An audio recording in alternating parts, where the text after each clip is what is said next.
அபிஜித் முகூர்த்தம் என்றால் என்ன அப்படிங்கிற ஒரு கேள்விக்கான விடையைத்தான் பார்க்க போகிறோம். அதாவது ஒவ்வொரு நாளிலுமே ஒரு 3 முகூர்த்த நேரங்கள் நல்ல நேரங்களாக பார்க்கப்படுகிறது. அந்த நேரத்தில் இந்த திதி, வார, நட்சத்திர, யோக, கரண தோஷங்களை பார்க்க வேண்டிய அவசியமில்லை. ராகுகால, யமகண்ட நேரங்களை பார்க்க வேண்டிய அவசியமில்லை. இது போன்ற தோஷங்கள் எதுவும் இல்லாத காலமாக ஒரு நாளிலே ஒரு 3 நேரங்கள் முக்கியத்துவம் பெறுகின்றன. அதிலே முதலாவதாக பார்த்தோம்னா பிரம்ம முகூர்த்தம் அப்படின்னு சொல்றார். அதாவது அதிகாலை பொழுதிலே சூரிய உதயத்திற்கு முன்னதாக வரக்கூடிய ஒரு 1.5 மணி நேரத்தை பிரம்ம முகூர்த்தம் என்றும், அதே மாதிரி சூரிய அஸ்தமனம்னு மாலை நேரத்தில் நடக்குது இல்லையா, அந்த சூரிய அஸ்தமனத்திற்கு முன்னதாக வரக்கூடிய அந்த காலத்தினை கோதூளி லக்னம் அப்படின்னு சொல்லுவார். இது என்ன கோதூளி லக்னம் அப்படின்னு சொல்லி பார்த்தோம்னா, பசுமாடு மேய்ச்சலுக்கு சென்று விட்டு திரும்ப வருகின்ற நேரமாம். அப்படி திரும்ப வருகின்ற நேரத்திலே அந்த இடத்திலே அந்த பசுமாட்டினுடைய அந்த கால் குழம்புகளால் பட்ட தூசானது கிளம்பி அந்த இடத்தை சுற்றி இருக்கக்கூடிய அந்த நெகட்டிவ் வைப்ரேஷன்ஸ் எல்லாம் அந்த பசுமாட்டினுடைய கால் தூசானது பெற்றுக்கொள்ளுமாம். அப்படி இருக்கின்ற பட்சத்திலே அந்த கோதூளி லக்னமானது அந்த நேரத்திலே செய்கின்ற செயல்களானது இந்த கிரகதோஷங்களால் பாதிக்கப்படாமல் நற்பலன்களை தருகிறது அப்படின்னு சொல்ற அந்த மாலை நேரத்திலே சூரிய அஸ்தமனத்திற்கு முன்னதாக வரக்கூடிய ஒரு காலத்தினை அதுதான் கோதூளி லக்னம் சொல்வார். ஆனா இந்த கோதூளி லக்னம் எங்க பலனை தரும்னு சொன்னா, இந்த மாதிரி பசுமாடு எந்த ஊர்ல மேய்ச்சலுக்கு போயிட்டு திரும்பி வர்றதோ அந்த இடத்திலே மட்டும்தான் இந்த பலனை தரும் அப்படிங்கிறத ஞாபகம் வச்சுக்கணும். ஆனால் இந்த அபிஜித் முகூர்த்தம் அப்படிங்கிறது எந்த நேரம் தெரியுமா?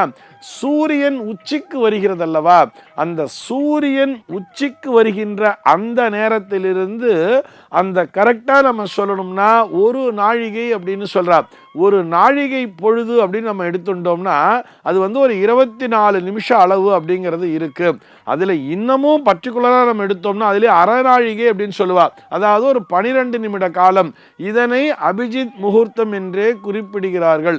இதுல நிறைய கருத்து வேறுபாடுகிறதெல்லாம் இருக்கும். அதாவது 1 மணி நேரம் முன்னதா 1 மணி நேரம் பின்னதா, மத்தியானம் 12 மணிக்கு சூரியன் உச்சிக்கு வருதுன்னா 11 மணிலேருந்து 1 மணி வரைக்கும் அப்படின்னு சொல்ற ஜோதிடர்கள்லாம் இருப்பார்கள்.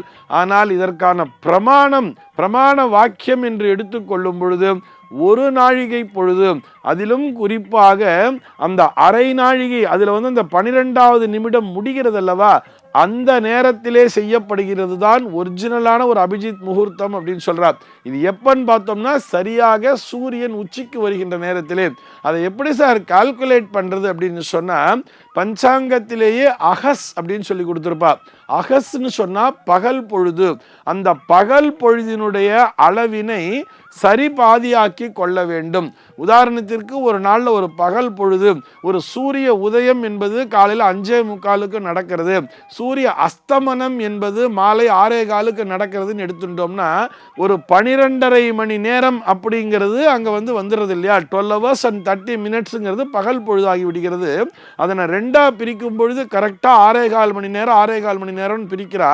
5:45 சன்ரைஸ்ன்னு வச்சுட்டோம்னா ஒரு 6:15 மணி நேரத்தை கூட்டும் பொழுது கரெக்டா மத்தியானம் 12 மணி அப்படிங்கிற மாதிரி வந்துடுறது. அந்த 12 மணியிலிருந்து ஒரு 12 நிமிஷம் ஆட் பண்ணிக்கோங்க, ஒரு 12 மணி 12 நிமிஷத்துக்கு வர்றதுதான் இந்த அபிஜித் முகூர்த்தம் என்பது.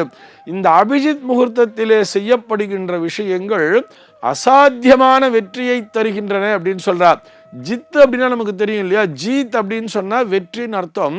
அபிஜித் அப்படின்னு சொன்னா அபரிமிதமான வெற்றி. அந்த நாளிலே எப்படிப்பட்ட தோஷம் என்பது இருந்தாலும், அதாவது முகூர்த்த விதி நிர்ணயம்ங்கிறது என்ன தெரியுமா சொல்றது, எந்த நாளுமே முழுமையாக ஒரு 100% நல்ல நாள் என்பதே கிடையாது. எந்த நேரமுமே ஒரு 100% நல்ல நேரம் என்பதே கிடையாது.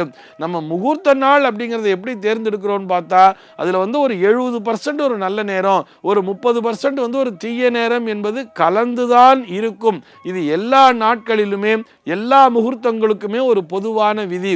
இந்த மாதிரி இருக்கும் பொழுது அந்த ஒரு 30% ஒரு நெகட்டிவ் எனர்ஜி அப்படிங்கிறது இருக்கு இல்லையா, அதுவும் பலனற்று போக வேண்டும். அந்த நெகட்டிவ் எனர்ஜி அப்படிங்கிறது பலமில்லாமல் இருக்க வேண்டும் அப்படிங்கிறதுக்காகத்தான் இது போன்ற ஒரு சிறப்பு முகூர்த்தங்களை தேர்ந்தெடுக்கிறார்கள்.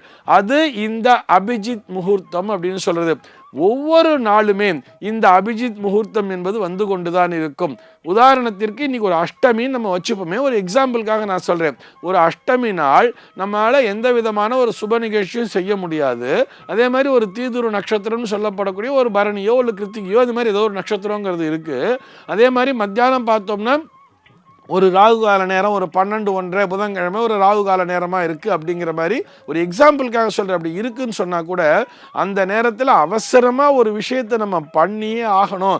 ஒரு 12 to 1 நம்ம பண்ணித்தான் ஆகணும். இந்த விஷயத்தை ஒரு அப்ளிகேஷனை போட்டு தான் ஆகணும் அப்படிங்கிற மாதிரி ஒரு கண்டிஷன், ஒரு ஃபோர்ஸ் அப்படிங்கிறது நமக்கு வரும் பொழுது அந்த நாளிலே அந்த அபிஜித் நேரத்தை தேர்ந்தெடுத்து கொள்ள வேண்டியது. அந்த நேரத்தில் நீங்கள் அந்த அப்ளிகேஷனை போடும் பொழுது கண்டிப்பாக என்ன பர்பஸ்க்காக நீங்கள் அப்ளிகேஷன் போடுறீங்களோ அதிலே வெற்றி பெறுவீர்கள். அதிலே எந்த விதமான சந்தேகமும் இல்லை. சமீபத்திலே நடந்த ஒரு நிகழ்வு, ஒரு அபிஜித் முகூர்த்தத்திலே ஒரு நடந்த நிகழ்வு அப்படிங்கிறத நான் ஒரு எக்ஸாம்பிளாக உங்களுக்கு சொல்லணும்னு சொன்னால், அயோத்தியிலே அந்த பாலராமரினுடைய பிரதிஷ்டை என்பது நடந்ததல்லவா, அதற்கு பார்த்தேன்னா அந்த பிரதிஷ்டாபனத்தை மத்தியான நேரத்தில் தான் செலக்ட் பண்ணி வச்சிருப்பா. அந்த ஊரிலே அந்த பகல் பொழுதினை கணக்கிட்டு அதிலே அகஸ் என்பதை கணக்கிட்டு அதனை சரிபாதியாக பிரித்து அதிலே இந்த அபிஜித் முகூர்த்தம் என்பது எந்த நேரத்திலே வருகிறதோ சரியாக அந்த நேரத்திலே தான் அந்த பாலராமரினுடைய அந்த பிரதிஷ்டாபன பூஜை என்பது நடந்தது.